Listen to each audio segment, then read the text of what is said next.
Hi children, today our topic is finding LCM using prime factorization method. First of all, you need to know what is prime factorization method. When you find LCM of two numbers or three numbers, you must divide these numbers only by prime numbers. You know the numbers which I have written here, all these are prime numbers. Prime numbers, they don't come in any other table. Suppose if you take 29, 29 is visible only in one table, 129 is 29, and again it visible in 29 table.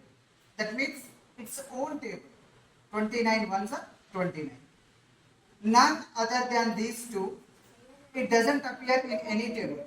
Suppose if you take 16, it appears in one table, 16 table, as well as appears in 2 table, 4 table. So 16 is not a prime number, this is a prime number. This is the simple definition you need to remember. Now, let us see how do you find the LCM of these two numbers, 15 and 12.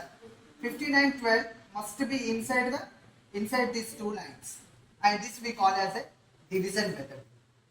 Now 15 and 12, both these numbers appear in which table? That you need to know. That's a 3 table. Which table you will find it? A 3 table. So 3 5 is a 15, 3 4 is a 12. Next, if you take 5 is a prime number, but 4 is a even number. These two tables together won't appear in any one table. So take in a 2 table, only 4 will appear. Why? Because 2 is a prime number. You need to divide this number by the prime numbers only.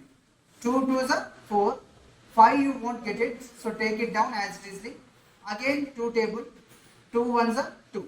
Now 12 became as a 1. Now you need to make 5. Okay? 5 as it is, again it will come down. 5 ones are 5. See, 5 and 12, both the numbers became as a 1. Now, take all the numbers which are the right side of this vertical line. And what are the numbers we have? 3 into 2 into 2 into 5. Now just you multiply all the numbers. 3 2 is 6, 6 2 is 12, 12 5 is 60. So 60 is LCM of 15 and 12.